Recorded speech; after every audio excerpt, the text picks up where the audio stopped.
விருச்சிக ராசி அன்பர்களே, இந்த விருச்சிக ராசியை பொறுத்த வரைக்கும் வாழ்வில் வெற்றியை நோக்கி பிரயாணிக்கக்கூடிய ஒரு முக்கியமான ராசி. எவ்வளோ பிரச்சனை சந்திச்சிருப்பீங்க சார் நீங்கள்? மனசாட்சியத்தோடு சொல்லுங்கள், உங்கள் வாழ்க்கையில் நீங்கள் சந்திச்சது அதிகமாக பிரச்சனை தான். எல்லாரும் மனசுலேயும் குடியிருக்கக்கூடிய ஒரு ராசி. எல்லா ஜோசிக்காரரும் பார்த்தாங்கன்னா விருச்சிக ராசி அப்பா நீ அப்படின்னு ஒரு மைல்டாக ஒரு சிரிப்பு சிரிச்சு விடுவாங்க. நீலாம் வாழ்க்கையில் எவ்வளோ கஷ்டத்தை அனுபவிச்சிருப்ப, நீலாம் எதுக்காக ஜோசியம் பார்க்குற அப்படிங்கிற மாதிரி இருக்கும். எல்லாத்துலேயும் முன்னேறி வந்திருப்பீங்க, எல்லா தடைகளையும் தாண்டி வந்திருப்பீங்க. உங்களோட ஹிஸ்ட்ரி கேட்டால் இன்னொருத்தனுக்கு பயமாக இருக்கும். எப்படா நீ இதெல்லாம் தாங்கிட்டு இருக்கிற, யாரா நீ அப்படிங்கிற மாதிரி இருக்கும். ஸோ அந்த அளவுக்கு ஒரு உன்னதமான ஒரு உள்வாங்கிய ராசி. உங்களோட சனிப்பயிற்சி அப்படின்னாவே பாடங்களை கற்பிக்கிறது. நீங்களாம் ஒரு அதில் இப்போ டாக்டரேட் பண்ண மாதிரி ஆள், பயங்கரமாக பாடம் கற்றுருப்பீங்க. சனிப்பயிற்சியெலாம் உங்களை தாண்டிச்சு. அப்புறம் அந்த 7 சனி தாண்டிச்சு பார்த்தீங்களா, அதெல்லாம் வந்து ஒரு 10-15 வருஷமாக எல்லாத்துக்கும் 7 சனிம்பாங்க. உங்களாம் ஒரு 15 வருஷமாகவே வச்சு செஞ்சுட்ருக்கோம். அந்த 15 வருஷத்தில் நீங்கள் கற்றுக்காதே கிடையாது. ஒரு குழந்தையாக உள்ளே போன நீங்கள் பயங்கரமான டேலண்டான ஒரு பர்சனாக வெளியே வந்துட்டீங்க, அப்படி தான் சொல்லணும். அந்த அளவுக்கு உன்னதமான ஒரு சூப்பரான ராசியினுடைய பண்பு நலன்களும் அடுத்து என்ன நடக்க போகுது அப்படிங்கிறது தான் தெளிவாக இந்த வீடியோவில் பார்க்க போகிறோம். ஸோ உங்களுக்கு வேணும் அப்படின்னா கீழே நான் ஒரு ஃபோன் நம்பர் கொடுத்துருக்கேன். உங்களுடைய பிறந்த தேதி, பிறந்த ஊர், பிறந்த நேரம் மட்டும் நீங்கள் சொன்னீங்க அப்படின்னா போதும், A to Z உங்களை பற்றி கம்ப்ளீட்டாக எல்லாத்தையுமே நம்ம வந்து ஜோதிடத்தின் மூலமாக சொல்லிடுவாங்க. கீழே ஃபோன் நம்பர் கொடுத்துருக்கேன், நீங்கள் வந்து பேசி தெரிஞ்சுக்கலாம். இது அதிகமாக வந்து பிரபலமானவர்களுக்கு மட்டுமே ஜோதிடம் பார்த்துருந்தவர், விஐபிகளுக்கு மட்டுமே ஜோதிடம் பார்த்துருந்தவர். நம்மளுடைய வேண்டுதலுக்கு ஏற்ப இப்போ நம்மளோட சேனலுக்கு பண்ணி கொடுக்குறேன் அப்படின்னு பண்ணி கொடுத்துட்ருக்காரு. நீங்கள் கண்டிப்பாக அந்த வாய்ப்பை பயன்படுத்திக்கோங்க. இன்னொரு விஷயம் என்ன அப்படின்னா, இந்த விருச்சிக ராசிக்காரர்களுக்கு ஈஸியாக ஜாதகத்தின்படியே தான் நிறைய விஷயங்கள் நடக்கும். நீங்கள் நல்லா நோட் பண்ணி பார்த்தீங்கன்னா உங்களுக்கு தெரியும், ஜாதகத்தை நம்புறவங்களுக்கு தெரியும் சார். ஆனால் ஒன்று மட்டும் இது பண்ண மாட்டேங்க சார், நல்லது நடக்குங்கிறாங்க, நடந்த முறையே தெரியல சார் அப்படிம்பாங்க.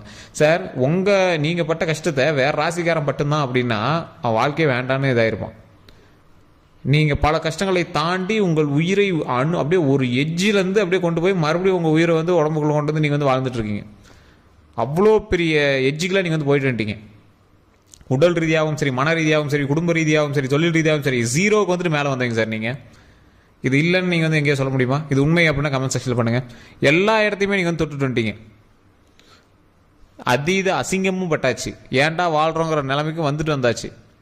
இதற்கு மேலே என்ன, வாழ்க்கையில் கம்பீரமாக வாழணும், சந்தோஷமாக வாழணும், இரும்பு இதயமாயிடுச்சு. இதுக்கு மேலே உடல் ஆரோக்கியமாக நீண்ட ஆயுளோடைய தங்க படிக்கட்டில் ஏறி வைர கிரீடத்தை சூடக்கூடிய ஒரு முக்கியமான நபராக இந்த விருச்சிக ராசிக்காரர்கள் மேலே ஆக போகிறோம். மிகப்பெரிய ஆளுநர்களும், மிகப்பெரிய வல்லுநர்களும், மிகப்பெரிய சயின்டிஸ்ட்டும்.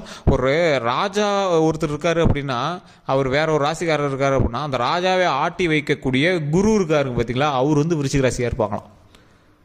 ஒரு ராஜா வந்து மிகப்பெரிய ராஜா இருக்காரு, அவர் வந்து ஒரு முக்கியமான ராசியில் இருக்காருன்னு வச்சுக்கோங்களேன். அவரை இப்படி பண்ணும் அப்படி பண்ணும் அப்படின்னு சொல்லக்கூடிய ராஜகுரு இருக்காரு பார்த்தீங்களா, அவர் விருச்சிக ராசியாக இருப்பாராம். பார்க்கறதுக்கு ஆள் சைலண்டாக தான் இருப்பார், ஒட்டுமொத்த கலவரத்துக்கும் அவர் தான் காரணமாக இருப்பார். அந்த மாதிரி இந்த விருச்சிக ராசி.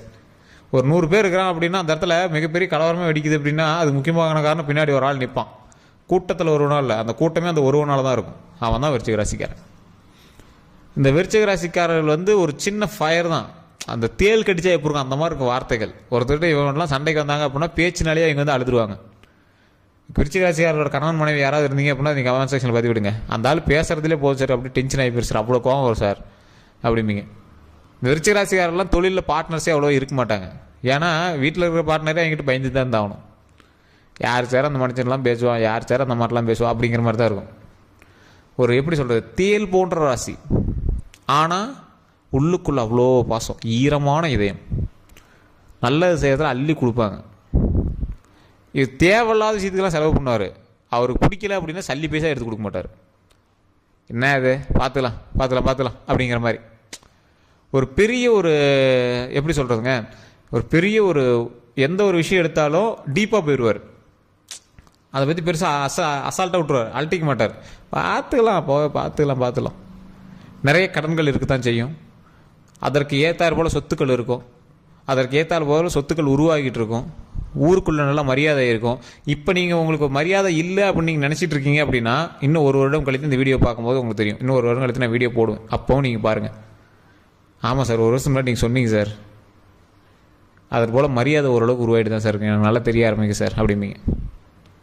நீங்கள் எல்லா விஷயத்தையும் கற்றுக்குன்னு நினைக்கிறவர். ஆனால் கற்றுக்குன்னு நினைக்கிற ஒரு விஷயத்த டக்குன்னு அது ஒரு இது ஆரம்பிச்சு விட்ருங்க. நீங்கள் என்னென்னா உங்கள் மைண்ட் வந்து அலைப்பாயிரம் மைண்ட். விருச்சிக ராசிக்காரர்கள் இதை பண்ணலாம், அதை பண்ணலாம், ஏதாவது ஒன்று எடுத்து முழுசாக பண்ணிவிட்டு அதுக்கப்புறமேட்டு அதை அடுத்து ஸ்டார்ட் பண்ணலாம் அப்படிங்கிற மாதிரி நீங்கள் சரியாக பண்ணிட்டீங்க அப்படின்னா உங்களுக்கு வேறு லெவல் டார்கெட். பணத்தை வாரி இறப்பீங்க. நிறையா விஷயத்தில் பிடிச்சிருச்சுன்னா பணத்தை வாரி இறப்பீங்க. கடன் வாங்கியாவது போட்டுருவீங்க. இது உண்மை அப்படின்னா கமெண்ட் செக்ஷனில் பதிவு விடுங்க. பிடிக்கல அப்படின்னா அதை தொட்டு கூட பார்க்க மாட்டீங்க. அதே மாதிரி உங்கள்கிட்ட யாராவது ஒரு வார்த்தை விட்டுட்டாங்க அப்படின்னா அந்த ஆள் திரும்பி கூட பார்க்க மாட்டீங்க. அவெல்லாம் கதறணும். திரும்பி வந்து உங்கள்கிட்ட கதறினா தான் விடுங்க. தயவு செஞ்சு ஏதாவது ஃப்ரெண்டாக ஏற்றுக்கா, தயவு செஞ்சு அந்த இந்த விஷயத்தை செஞ்சு கொடு அப்படின்னு கேட்டால் தான் நீங்கள் வந்து செஞ்சே கொடுப்பீங்க. அந்த மாதிரி அலைய விட்டுருவீங்க. யாராவது அவங்களாம் ஏதாவது சொல்லிவிட்டாங்க அப்படின்னா அலைய விட்டுருவீங்க. எதாக இருந்தாலும் எடுத்து கேட்பீங்க. சோசியல் மீடியாவில் இருப்பீங்க. எந்த விஷயமா இருந்தாலும் எடுத்து கேட்பீங்க. அவ்வளோ சீக்கிரம்லாம் உங்களால் மனதிற்குள் தைரியமும் பயமும் இருந்தாலும் வெளியே பார்க்கும்போது யாரா அவன் இந்த மாதிரி ஃபயராக இருக்கிறானே அப்படிங்கிற மாதிரி இருக்குது இந்த விருச்சிக ராசி. நிறையா பேருக்கு ஜோதிடர்களுக்கே பிடித்த ராசி விருச்சிக ராசி. ஏன் தெரியுமா? ஹீரோயிசம் ராசின்னு சொல்லுவாங்க. பிரச்சனையை உருவாக்கிட்டு போய் நடுவில் நிற்பான் கம்பீரமாக. நிறைய பேர் சொல்லுவாங்க சிம்மராசிக்கார் கோவக்காரர், கும்பராசிக்கார் ராஜா போல ஒரு ராசி அப்படிம்பாங்க. ஆனால் தளபதி போல ஒரு ராசி இவர். தளபதினா நடிகர் தளபதி, இந்த மாதிரி அரசியல் தளபதி அப்படிலாம் நான் சொல்ல கிடையாது. ஒரு போர் நடக்குது அப்படின்னா ராஜா இதை செய் அப்படின்னு சொல்லுவார். கீழே இருக்கிற சீடர்கள் என்ன செய்யணும் அப்படின்னு யோசிச்சுட்டு இருப்பாங்க. தளபதி உள்ளே போய் செய்வாங்க. இதை பண்ணால் அடித்தா தோல் கலப்பலாம் அப்படின்னு போவாங்க. அந்த மாதிரி ஒரு தளபதி ராசி. வீரத்திலும் முன்னேறி வருவார், விவேகத்திலும் முன்னேறி வருவார், போர் திறனும் இருக்கும், அதற்கேற்ற அறிவு திறனும் இருக்கும். அந்த மாதிரி ஒரு ராசி. இந்த ராசிக்காரர்கள் எதை தொட்டாலும் வெற்றி காணக்கூடிய காலகட்டங்கள் வெகு விரைவில் வந்து கொண்டே இருக்கிறது. ஏற்கனவே பட்ட கஷ்டம்லாம் பட்டாச்சு, போதும், கஷ்டம்லாம் பட்டாச்சு. இதுக்கு மேலே வெற்றியை மட்டும்தான் நோக்கி பயணிக்கணும். கடன் பிரச்சனைகள் இருக்கத்தான் செய்யும், கொஞ்சம் கொஞ்சமாக தான் அது வந்து சரியாகும். நல்ல வருமானம் வரக்கூடிய காலகட்டங்களில் செப்டம்பர் மாதத்திற்கு மேலே அல்லது அக்டோபர் மாதத்திற்கு மேலே, செப்டம்பர் அல்லது அக்டோபர், அதை 2 டிவிஷனாக ஏன் பிரிக்கிற அப்படின்னா ஒரு 2 மாத இடைவெளி சில நட்சத்திரங்களுக்கு தகுந்தாற் போலவும் சில லக்கினங்களுக்கு தகுந்தாற் போலவும் உங்களுக்கு மாற்றங்கள் இருக்கும். அதற்கு பிறகு தான் உங்களுக்கு வரும். இதை விட 2027 மேலே உங்களுக்கு செம்மையாக இருக்கும். ஸோ இந்த தசாபுத்திகளை கொஞ்சம் தாண்டிங்க அப்படின்னா, இந்த காலகட்டத்தில் கொஞ்சம் தாண்டினோம் அப்படின்னா 27 வந்துச்சு அப்படின்னா 2027 வந்துச்சுன்னா சூப்பரான ஒரு வளர்ச்சி, அருமையான வளர்ச்சி. இப்போவே உங்களுக்கு தெரியும் உங்களோட பேர் புகழ் வந்து ஓரளவுக்கு நல்லா ஓரளவுக்கு டெவலப் ஆகிட்டு தான் இருக்கும். இந்த காலகட்டத்தில் கூட்டு தொழில்கள் உங்களுக்கு செயற்படாது. லாஸே ஆனாலும் தனி தொழில் தான். அதிக முதலீடு போடாதீங்க, ஓரளவுக்கு போட்டு பண்ணுங்கள், ஓரளவுக்கு உங்களுக்கு டாப் தூக்கிடும். கல்வியில் உங்களுக்கு ஏதாவது விஷயங்கள் இருந்து அப்படின்னா உடனே நீங்கள் வந்து ஜாதகத்தை பார்த்து நம்பிட்டு கூட குழந்தைங்களுக்கு எதுவுமே செஞ்சு கொடுத்துடணும். உடல் ரீதியான விஷயத்தில் கண்டிப்பாக டாக்டர் பார்த்துருக்கேன். ஏதாவது லைட்டாக தோணுச்சு அப்படின்னா உடனே டாக்டர் பார்த்துட்டு அதை சரி பண்ணிக்கணுமே தவிர ஜோதிடத்தை நம்பிட்டு உட்காந்துக்கூடாது. நல்லா தூங்கி எந்திரிக்கணும். உடல்லையும் மனதளவுலையும் நீங்கள் வந்து கரெக்டாக இருக்கணும். தேவையில்லாத விஷயங்களுக்கு கோவப்படக்கூடாது. கோவத்தினால பல விஷயங்கள் வந்து பிரச்சனை ஆகிறதுக்கான வாய்ப்புகள் இருக்குது. ஸோ அதனால் கோவப்படக்கூடாது. அதை மெயினாக பார்த்துக்கோங்க. அதே மாதிரி மனதளவுலையும் சரி, எந்த ஒரு விஷயத்துலையும் நீங்கள் மற்றவங்களுக்கு வந்து தீங்கி நினைக்காதவர், பெரிய லாபம் இல்லை அப்படின்னாலும் மற்றவங்களுக்கு நன்மை நடக்கணும் அப்படிங்கிறதுக்கோசரம் இருக்கிறவர். ஸோ அதற்கேற்றார் போல் உங்களுடைய உழைப்பும் உங்களுடைய கூட இருக்கிறவங்களும் கரெக்டாக பார்த்துக்கோங்க. உங்களுக்கு கீழே வேலை செய்கிறவங்ககிட்ட கொஞ்சம் கவனம் தேவை. உங்கள் கூட வேலை செய்கிறவங்ககிட்டையும் கொஞ்சம் கவனம் தேவை. கம்பெனி இது மாதிரி வேலைக்கெல்லாம் போயிட்டீங்கன்னா அதில் கவனம் தேவை. நீங்கள் ஒரு நிறுவனம் நடத்திருக்கீங்கன்னா உங்கள் கீழே வேலை செய்கிறவங்க மேலே கொஞ்சம் கவனம் செலுத்துங்க. நிறைய சின்ன சின்ன விஷயங்கள்னால சின்ன சின்ன பண பரிவர்த்தனைகளில் சில பிரச்சனைகள் இருக்கிறது வாய்ப்புகள் இருக்குது. அதை கொஞ்சம் சரி பார்த்துக்கணும். தொழிலில் முன்னேற்றம் அப்படிங்கிறது ஒரு பக்கம் இருந்தாலும் தொழிலில் முதலீடு போட்டுகிட்டே இருக்கிற மாதிரி உங்களுக்கு தோணிட்டு இருக்கும். சார் இன்னும் பெரிய அவுட்புட் எடுத்த மாதிரி தெரியல சார், ஓரளவுக்கு ஒரு சார் அப்படிங்கிற மாதிரி இருக்கும். ஒரு சிலருக்கு இப்போலேருந்தே ஒரு இன்கம் வர ஆரம்பிச்சிருக்கும். இல்லை சார் 2 சரியாக தான் சார் இருக்குது அப்படின்னு தான் ஒரு 90% பேர் இருக்கும். அவங்களுக்கு எல்லாத்துக்குமே கொஞ்சம் கொஞ்சமாக பொறுமையாக இருங்க. உங்களுக்கு நல்ல ஒரு காலங்கள் இனிமேல் வரக்கூடிய காலகட்டங்களில் நல்ல நன்மைகள் வர இருக்குது.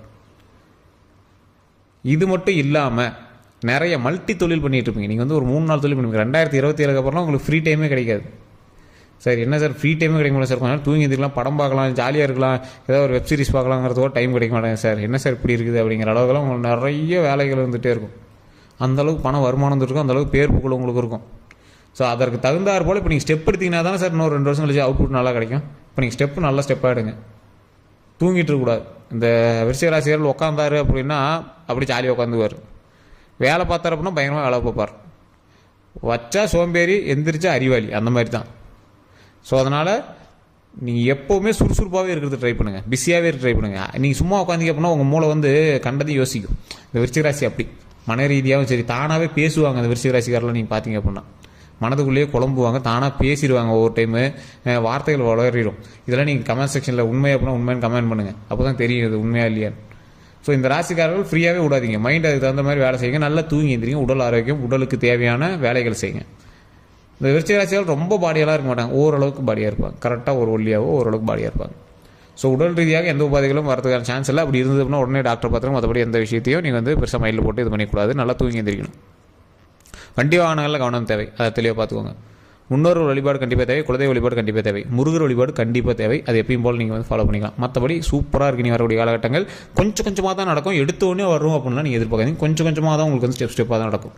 15 வருஷம் நீங்கள் வந்து பிரச்சனையை சந்திச்சிருக்கீங்க, அவ்வளோ தாங்கினவங்க.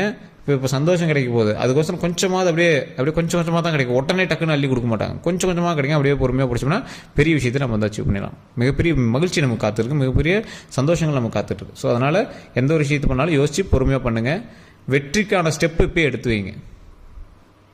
ஸோ இதை நம்ம ஸ்டெப் எடுத்து வச்சோம் அப்படின்னா ஆட்டோமேட்டிக்காக தங்க படிக்கட்டில் ஏறி வைர கிரீடத்தை சூடலாம். ஸோ இதான் நம்ம உங்களுக்கு சொன்னது. வேறு ஏதாவது கருத்து இருந்தால் மறக்காம கமெண்ட் செக்ஷனில் பதிவிடுங்க. இது வரைக்கும் நம்ம சேனல் சப்ஸ்கிரைப் பண்ணாமல் தான் சப்ஸ்கிரைப் பண்ணிடுங்க. பக்கத்தில் பெல் பட்டன் மறக்காம ப்ரெஸ் பண்ணிடுங்க. கீழே ஃபோன் நம்பர் கொடுத்து ஜஸ்ட் ஃபோன் பண்ணி பேசி தெரிஞ்சுக்கோங்க. அதே மாதிரி ஃபேஸ்புக்கில் பார்த்தீங்கன்னா ஃபாலோ பண்ணிக்கோங்க. ஸ்க்ரீன்லேயே ஃபோன் நம்பருக்கு, நீங்கள் ஃபோன் நம்பருக்கு ஜஸ்ட் ஃபோன் பண்ணி தெரிஞ்சுக்கோங்க. யூடியூப்பில் டிஸ்கிரிப்ஷன்